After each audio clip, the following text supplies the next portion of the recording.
¿Cuáles son los 3 temas que un predicador jamás debería predicar?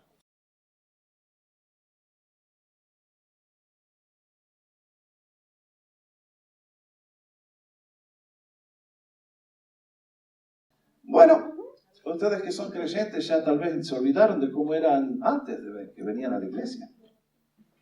Pero antes de conocer al Señor estoy seguro que había 3 temas que a ustedes no les gustaba que le prediquen. ¿Cuál es el primero? El pecado. Recordarle a un ser humano que es pecador es un tema muy desagradable. Segundo, ese es el número 3.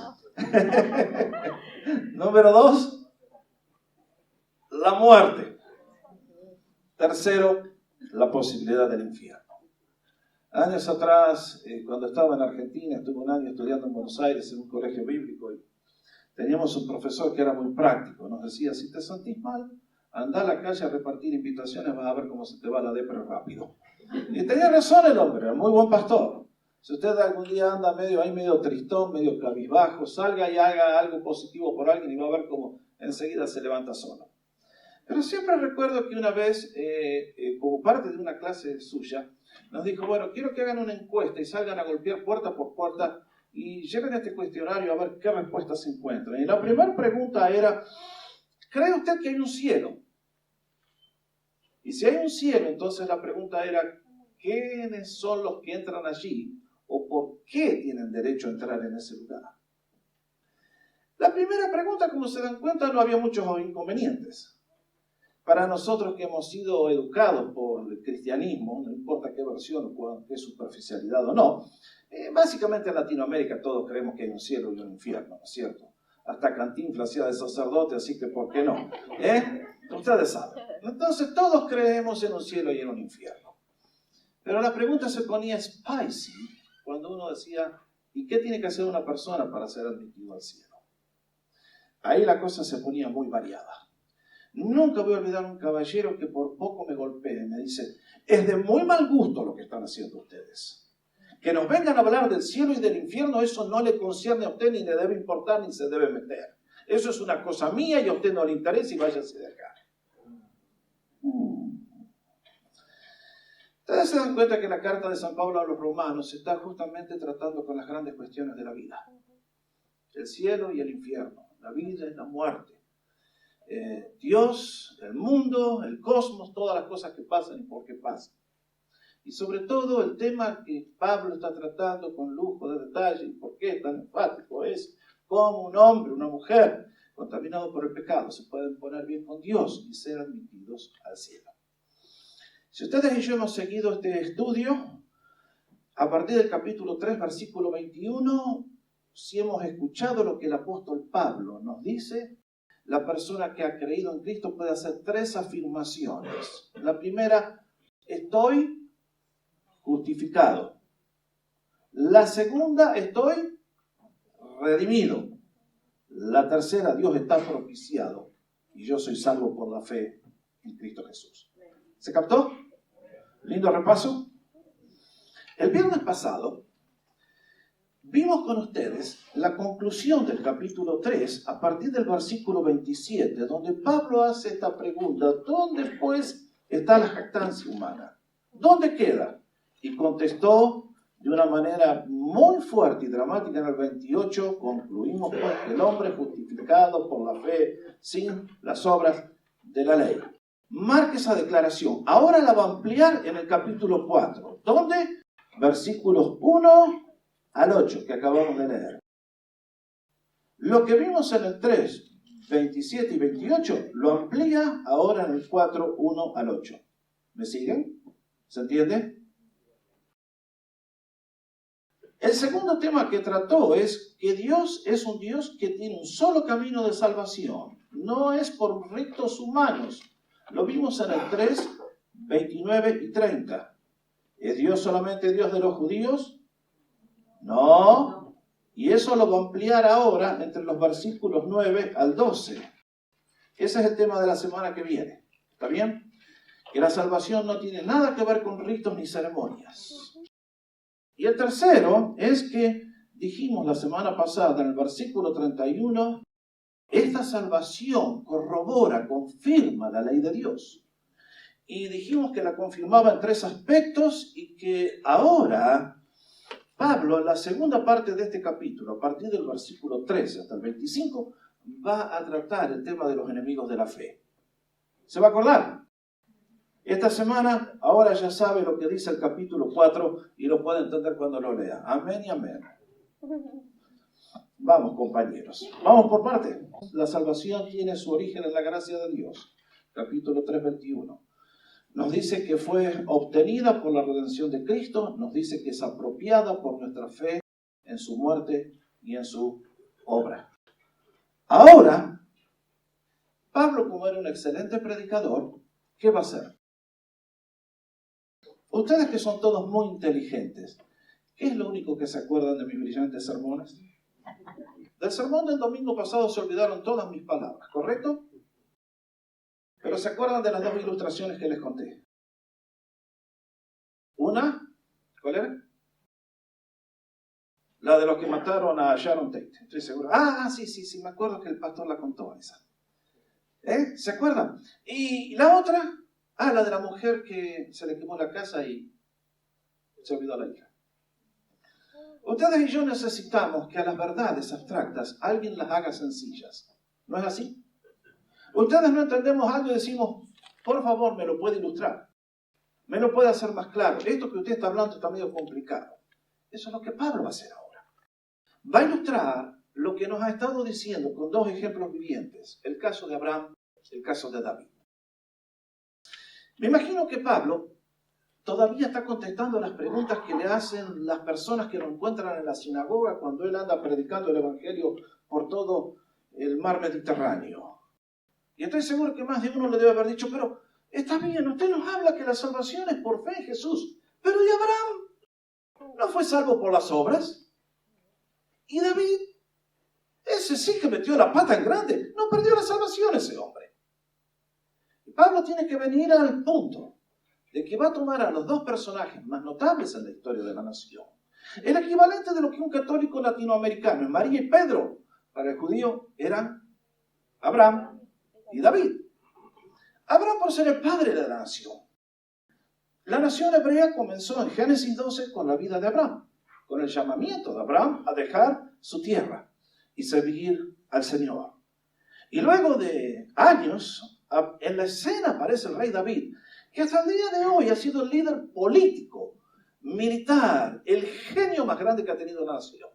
Nunca, desde los días de David hasta el día de hoy, Israel ha tenido los territorios que tuvo, la gloria y el poderío que tuvo gracias al genio militar, al genio del líder que fue David, pero sobre todo a que era un hombre según el corazón de Dios. Y eso es lo que va a hacer ahora el apóstol. Va a tomar 2 personajes que el judío conoce muy bien y va a querer tapar las doctrinas erróneas que muchos rabinos enseñaban. Vamos por partes entonces. Primer versículo. ¿Qué pues diremos que halló Abraham, nuestro padre, según la carne? Más que la palabra halló, no quiere decir algo que descubrió, sino algo que recibió, algo que le vino a él. Y en este caso nos dice, ¿qué pues diremos? Nuestro padre según la carne. Esta pregunta está como anticipando una objeción. La presento porque sé que en la mente de muchos estarán preguntándose, ¿cómo es esto? Y entonces, versículo 2. Nos dice que esta salvación está de acuerdo con lo que se creyó a lo largo de todos los siglos. Versículo 2. Porque si Abraham fue justificado por las obras, tiene de qué gloriarse, pero no para con Dios. Pablo vuelve a insistir. Si Abraham fue puesto en una buena relación con Dios mediante actos que él hizo, él tiene para jactarse. Abraham tuvo muchas cosas buenas, pero ciertamente no se puede jactar a la luz de la santidad de Dios. Vean ustedes. Si ustedes y yo leyéramos la vida de Abraham, veríamos que él no fue perfecto. Él no fue un hombre acabado y completo. Cuando se abre Génesis 12, Abraham es tomado de la tierra de Babilonia. Allí vivía en una ciudad dedicada al paganismo. Evidentemente Abraham y todos sus parientes eran todos idólatras. Y Dios lo llama, por gracia, lo escoge. ¿Por qué lo escoge a él? Porque Dios es soberano. Podría haber escogido cualquier otro, pero sin embargo lo llama. Y si ustedes siguen el capítulo 12, 13, 14 y 15 hasta el relato que tenemos, van a encontrar que Abraham es un hombre imperfecto como ustedes y yo, que cuando Dios nos empieza a buscar y nos empieza a llamar, andamos como, derechito enseguida. No, andamos a los tumbos. Cometemos errores, hacemos cosas que no son correctas. Llega a la tierra de Canaán, viene una prueba. ¿Qué hace Abraham? Se va a Egipto a vivir. Y en Egipto tiene una prueba porque, de acuerdo a unas costumbres que había en aquellos años, que leanlo ustedes después, si Dios no lo salva, Abraham se metía en un serio problema y la vida de su mujer y la del mismo estaba en serio peligro. Abraham es un hombre que está aprendiendo a caminar con Dios. Construye un altar aquí, construye un altar más allá. Luego se separa de su sobrino Lot. En este caso Abraham procede bien. Le dice a Lot, vos tenés demasiado ganado y nos estamos peleando, vos elegí. Si vos vas para allá, yo voy para allá. Y Lot eligió ir a meterse a Sodoma y a Gomorra y terminó muy mal. Abraham no eligió mal. Y entonces, pasan los años, Abraham está llegando casi a 100. Y ustedes no conocen muchos hombres que hayan sido padres a los 100, ¿no es cierto? Y Dios le ha hecho una promesa a él. Y entonces viene el relato de Génesis 15 que leímos juntos. Este párrafo, este versículo 6 de Génesis 15, que es la bisagra fundamental del Antiguo Testamento y es un párrafo vital para todo el resto de la Biblia. Dios le dice a Abraham nuevamente, Abraham, no te preocupes, tu descendencia va a ser grande como la estrella de los cielos y no va a venir a través de este hombre que tú pensás que es Eliezer. No, dice, de tus entrañas van a ser un hijo. Y no te envían. Porque Dios le dice, mira, ven, levanta los ojos al cielo. Y cuando Abraham vio ese cielo y escuchó la palabra del Señor, fíjense que acá, en una sola oración, abre un mundo gigantesco. Porque nos dice, tal como leímos, y creyó a Abraham a Dios. Y le fue contado por justicia. Noten bien una cosa. ¿Había iglesia en aquel entonces? No había ni edificios, ni iglesia. ¿Había un altar a donde vino a ponerse de rodillas y a hacer un commitment? No que yo sepa. En un momento, Abraham fue poseído por algo interior, una convicción de que aunque humanamente era una estupidez, un ridículo y un imposible pensar, que él con 100 años casi y Sara con 90 iban a dar a luz un bebé en la unidad geriátrica del hospital. Imposible. ¿Se dan cuenta? Y sin embargo, en un momento, allí en su corazón, que es el lugar donde Dios puede ver, algo lo aferró, se hizo convicción, se hizo seguridad, y nos dice, creyó a Dios. Y le fue contado por justicia. Noten bien. Lo primero que me llama la atención de este versículo es la palabra, creyó en Dios. Uno no quiere ser hilar finito, nos van a decir. Es decir, ¿qué diferencia entre creer en Dios y creer a Dios? Bueno, los demonios creen en Dios, pero siguen siendo demonios, nos dice Santiago. En el mundo de hoy está lleno de gente que cree en Dios. No son salvos. El infierno va a estar lleno de gente que cree en Dios. ¿No lo creen ustedes? Van a encontrar católicos, evangélicos, luteranos, presbiterianos, anglicanos, de todas las que quieran, de todas las que les guste. Porque hay una fe que cree en Dios, pero hay una fe que le cree a Dios, que aferra a sus promesas, que aferra a su mensaje, que aferra a su verdad. Y esto es lo que en un momento Abraham creyó en su ser interior, se hizo convicción, se hizo algo poderoso. Y Dios, que mira el corazón, nos dice, y le fue contado por justicia. Marque la palabra contado. Esa es una palabra muy gráfica. Si usted presta atención, San Pablo la va a usar 35 veces en la carta a los Romanos y la va a usar, por lo menos yo conté, 8 veces en este capítulo. La va a encontrar en el versículo 3, 4, 5, 9, 10, 22, 23, 24. Léanlo después en casa. Y le fue contado por justicia.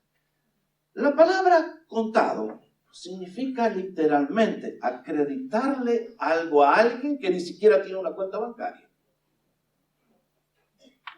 Poner al crédito de alguien una fortuna cuando ni siquiera tiene una cuenta bancaria. Más o menos para que no se olviden. ¿Se van a acordar? Eso es lo que está diciendo. Este es un término que en aquel entonces era muy común.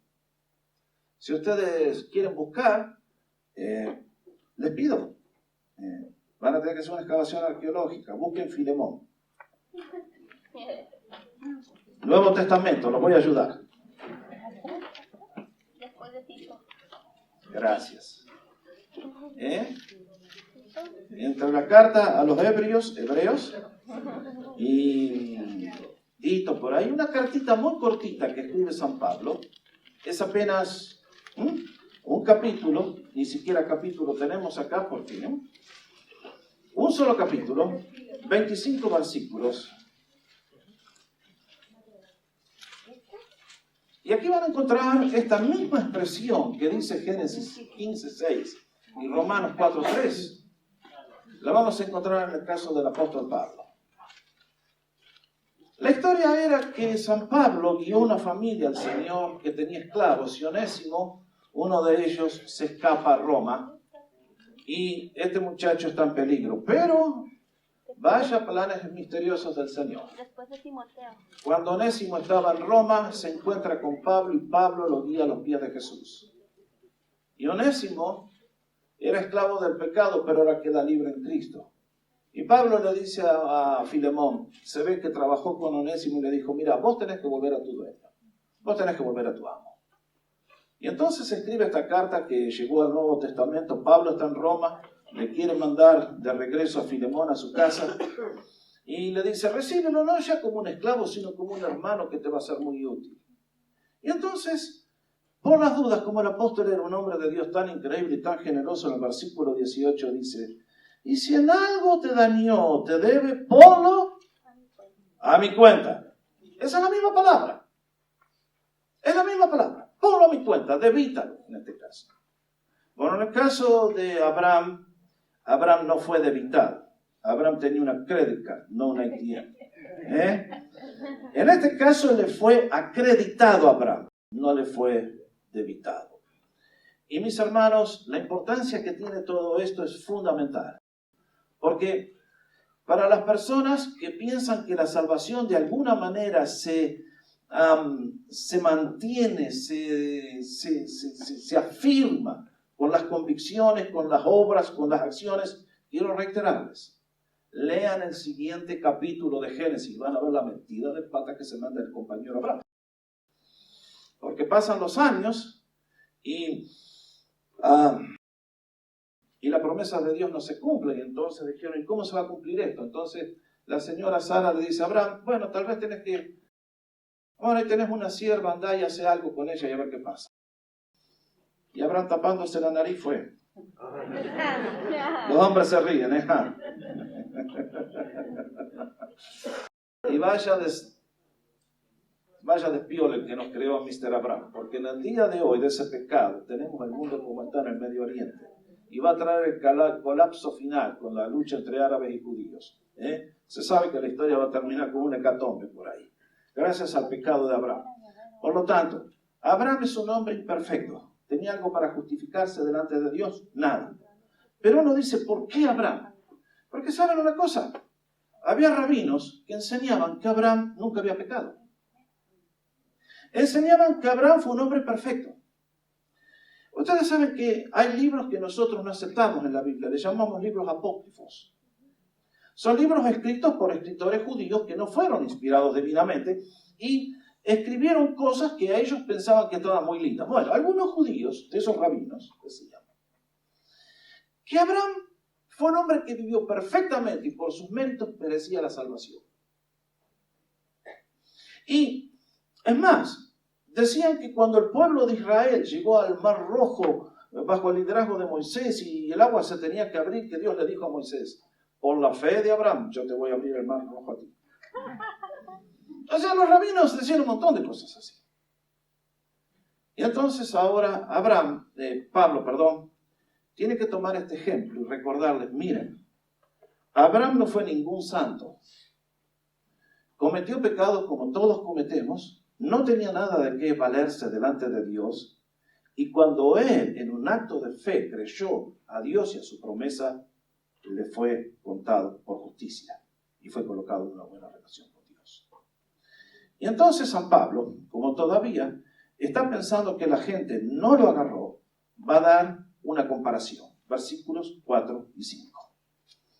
Y allí va a hacer una comparación que es muy notable y que ustedes la van a entender muy bien. Cuando nos dice, pero al que obra, al que trabaja, no se le cuenta el salario como gracia, sino como deuda. Usted lo entiende, ¿no es cierto? Acá lo tengo a Ricardo. Yo soy dueño de una compañía de reparaciones de automóviles y lo tomo a Ricardo, que es excelente mecánico. Y le digo, Ricardo, vení a trabajar por mí. Ricardo trabaja un mes. Al final del mes le digo, toma, Ricardo, te regalo el cheque. Te lo doy por gracia. Él correctamente me dice, no es gracia, no es regalo. ¿No es cierto? ¿Por qué? Porque lo gané, trabajé por él. Correctamente.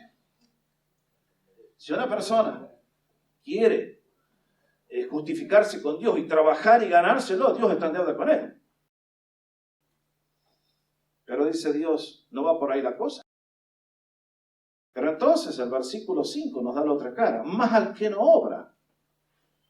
Al que se da cuenta que por más que trabaje, se esfuerce y se pele las rodillas, sino cree en aquel que justifica al impío. Su fe le es contada por justicia. Una vez más encontramos que la persona que finalmente deposita su fe en Dios, cree a Dios, cree lo que Él ha dicho, esa persona tiene la justicia de Dios acreditada a su cuenta de la misma manera que la cuenta de Abraham fue acreditada. Y es interesante que el término que utiliza aquí San Pablo, ¿no?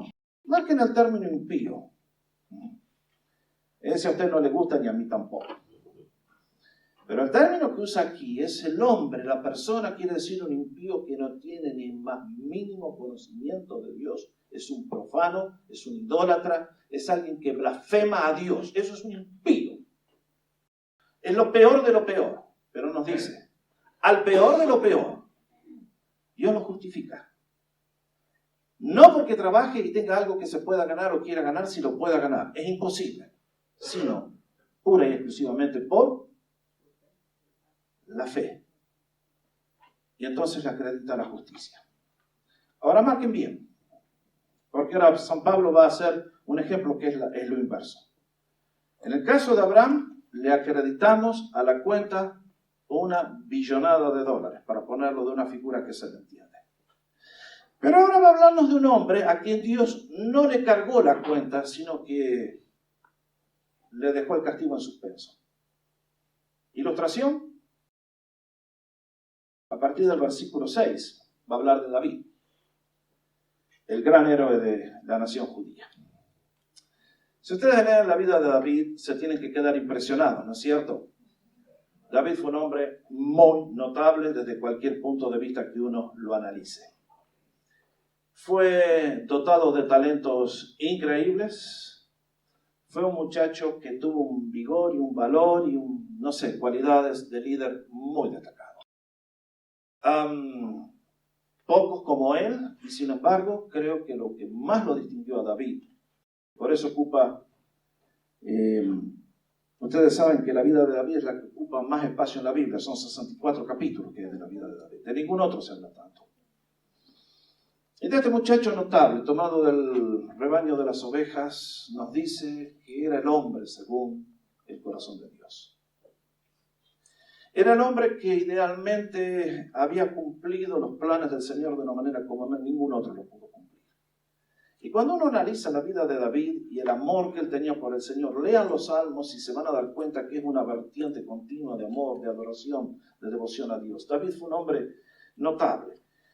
Las tenía todas. En el juego de la vida creo que agarró todos los ases. Excelente como guerrero y al mismo tiempo excelente como músico. Es raro encontrar esas combinaciones. Las tenía todas David. Compositor de canciones, todo. Las tenía todas.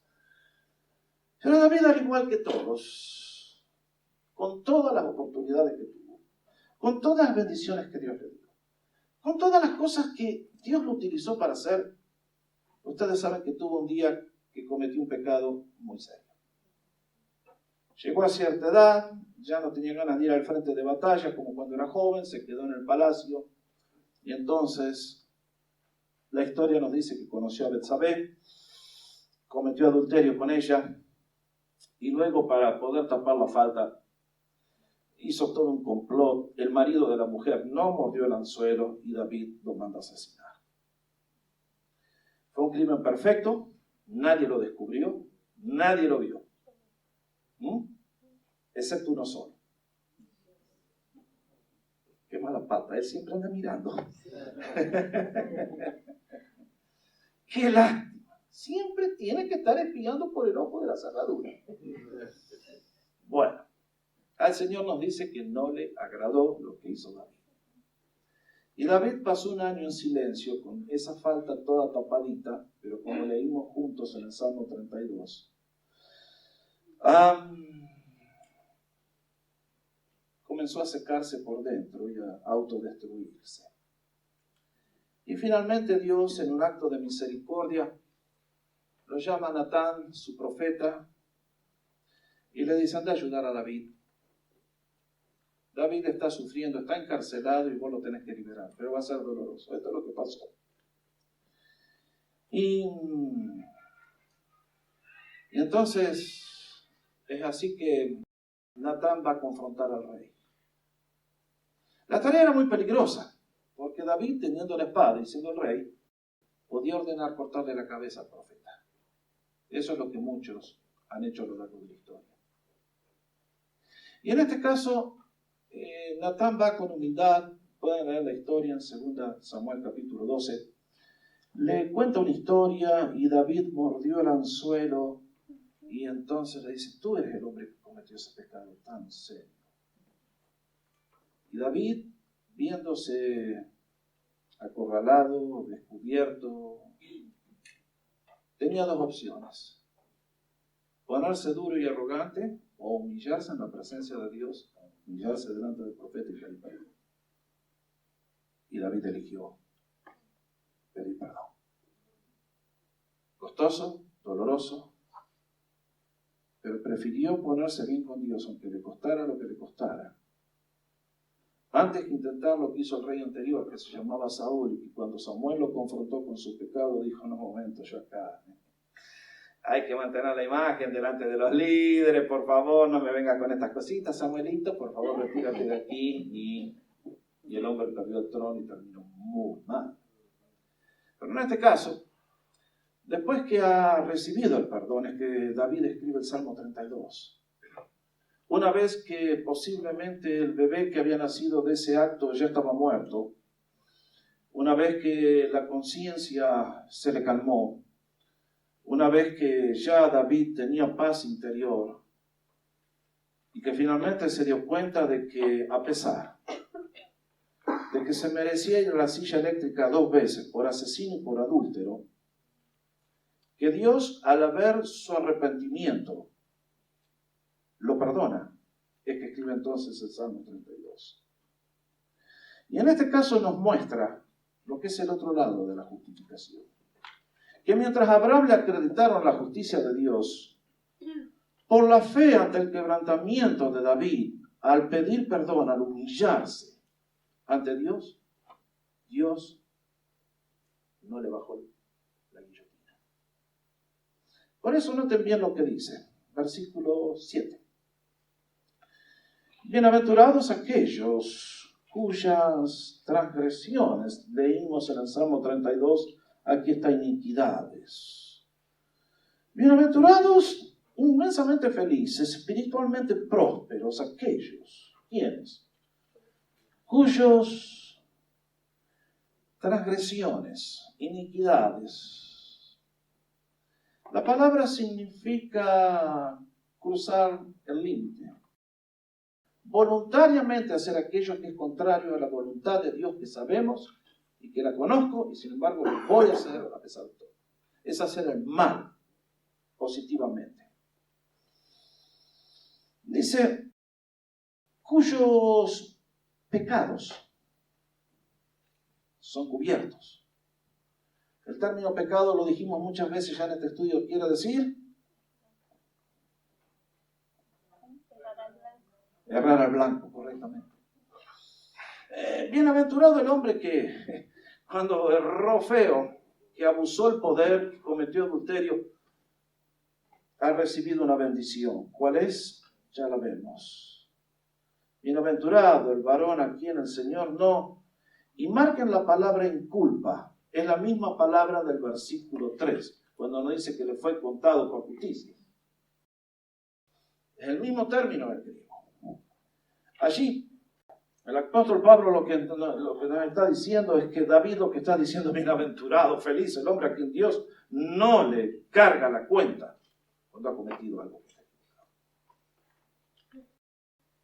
Y entonces, uno dice, ¿cómo va esto? Bienaventurados aquellos cuyas iniquidades son perdonadas. El término perdonar quiere decir que se le levantó la carga que lo aplastaba. Ese es el significado. Dice, cuyos pecados han sido cubiertos. ¿Se acuerdan de la propiciación? Cuando hablamos que la sangre cubría la ley que había sido violada. Bienaventurado el varón a quien el Señor no lo acusa, no le acusa por sus malas acciones.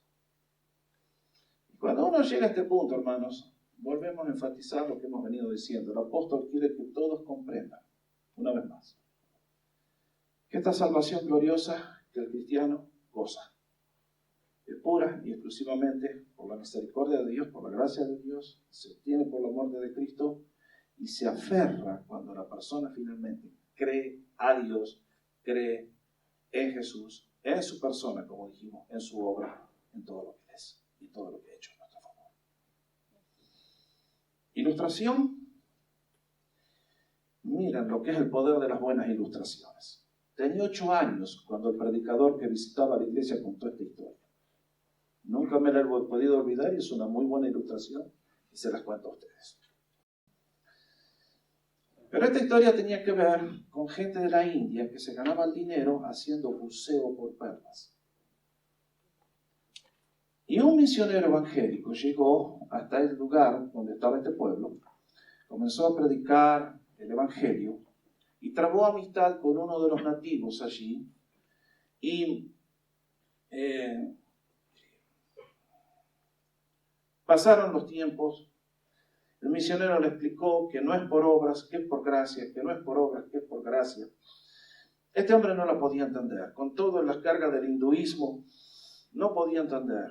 Y un día lo llama el misionero a su casa y le dice, tome, quiero darle este regalo como una muestra de mi amistad hacia usted. Mañana yo voy a emprender un viaje hasta el santuario que está por allá. Es un santuario que está tan lejos, voy a ir caminando, no sé si voy a regresar. Por lo tanto, quiero que como muestra de mi amistad hacia usted, usted guarde este regalo. El misionero lo abrió y encontró dentro de ese envoltorio una perla gigante de un valor incalculable. Y entonces le dijo al hombre, dice, yo no puedo aceptar este regalo. Dice, se lo compro, le doy 10.000 rupias. Aquel hombre reaccionó diciendo, no, usted no entiende. No, dice, yo no puedo aceptar este regalo. Le doy 500.000 rupias, ¿cuánto quiere? No, dice, no puedo, esto es un regalo, usted no me lo puede comprar. Yo se lo doy de regalo. Dice, no, dice, es demasiado costoso. No puede ser cierto. Le doy 1.000.000 de rupias. Y finalmente el hombre le dice, pero usted no entiende. Esta perla que yo le estoy regalando no tiene precio. Lo que pasó, dice la historia, es que mi hijo era el que un día estaba buceando. Y en aquellos años donde no había equipos como los de ahora, se tiró adentro y tardaba en salir y cuando finalmente flotó, aferrado en su mano, tenía esa ostra que contenía esta perla. Esta perla le costó la vida a mi hijo y usted la quiere comprar. Entonces el misionero le dijo, ¿se da cuenta, Rabú, lo que le he estado tratando de decir en todos estos años? Que os de ofender a Dios, tratar de venir con cosas de decirle, yo le voy a comprar la salvación, yo me merezco la salvación. Es un regalo, es algo que Dios solamente nos da por pura gracia, porque le costó lo más precioso. A su hijo le costó la vida y Dios se la da, si usted cree en Él. Y mis hermanos, eso es el Evangelio. Ustedes y yo, si hemos creído a Jesús, si tenemos a Jesús, tenemos la perla de gran precio, hermano, en Cristo Jesús. Ahora, de eso brotan todas las otras bendiciones. De eso brota, como he estado diciendo, la libertad para servirle, la libertad para adorarle, la libertad para amarle. Ustedes y yo se tiene que hacer carne en nuestro corazón. Que la justificación es un acto de Dios. Es una vez, es un momento, es para siempre. No se puede borrar, nadie lo puede quitar. Es el regalo de Dios. Abraham creyó y le fue contado por justicia. Abraham después cometió pecados groseros, pero nada lo quitó del lugar de la bendición, porque creyó a Dios y le fue contado por justicia. Y David cometió pecados horrendos, pero aquellas cosas que un día estaban en su corazón, Dios no canceló la cuenta y le dijo, anda a empezar de vuelta y vamos a empezar de nuevo a ver qué hacemos. No, la salvación, nos dice Pablo, vez tras vez, es un regalo de la gracia de Dios, es por la obra de Cristo, y al que cree en esa obra, la salvación es libertad por justicia. Por eso nosotros enfatizamos y le preguntamos a la gente, ¿usted puede decir, es Cristo su Salvador personal? Si la persona dice, sí, creo, está salvo. Pero cuando la persona empieza, yo siempre creía en Jesús, yo estoy bien, está perdido, no entendido. Y tiene que venir ese momento sublime, donde en el fondo del corazón se hace la luz, y al igual que Abraham, no tenía Biblia, no tenía iglesia, no tenía pastor, no tenía nada. Creyó, y Dios lo hizo justo. Y mis hermanos, estas son las verdades que ustedes y yo tenemos que conocerlas, creerlas, para poder pasárselas a los demás. No es al que obra, sino al que cree que Dios le acredita la fe por justicia. Así que, gócense en el Señor. Tenemos un Salvador que es demasiado grande y demasiado amoroso. No lo bajemos al nivel de nuestra ignorancia, de nuestro pecado, de nuestra incredulidad, de nuestras cosas que hacemos mal. Y comencemos a decir, pero no puede ser esto. Sí, hermanos, la salvación es por gracia hasta el último día. Y Dios se expone hasta que inclusive lo arrastremos por el barro y lo avergoncemos y nos dice, tú eres mi hijo y te amo para siempre. Eso es gracia. Por lo tanto, en esta noche, ¿qué les puedo decir? Romanos es un libro, se los dije el primer vez, que cuando ustedes y yo lo entendemos, lo vivimos, es revolucionario. Cada vez que ha sido puesto en obra, cambia las vidas y trae un avivamiento a la iglesia. Y yo creo que Romanos está haciendo eso en muchos corazones, de los que están comprendiendo lo que Dios quiere hacer y va a hacer. Por lo tanto, regocíjate. Ora por ese hijo que un día hizo una decisión con Cristo y ahora está andando por ahí. No pierdas tu fe. Ora por él. Que Dios confirme lo que tal vez un día ocurrió y ahora está todo tan caído, tan confuso. Ora por ese esposo, por esa esposa, por ese amigo que ha escuchado y todavía no le comprende. Lo que necesita es que el toque del Espíritu Santo que lo ilumine, hasta que se haga esa convicción. Oremos siempre y no tengamos temor de contarle al mundo quién es Cristo, lo que ha hecho por nosotros. Y no tengamos el temor de tomar este libro y leérselo a las personas. Porque saben, aunque en el momento esto parece difícil y parece incomprensible, este no es un libro como todos los demás. Esta es la palabra de Dios. Este es un libro viviente. Y cuando ustedes y yo lo abrimos, tiene poder para hacer lo que Dios prometió que va a hacer. Cambiar los corazones y transformar a la persona. Por lo tanto, en el día de hoy les digo, hermanos, nuestra fe no está fundamentada en opiniones humanas, está fundamentada en este libro. Aferrémonos a él y vivamos la vida y gocemos la vida cristiana y gocemos a Dios para siempre. Dios es un buen Dios y vale la pena vivir con él. Esta es mi palabra para ustedes en esta noche. Vamos a orar un momento.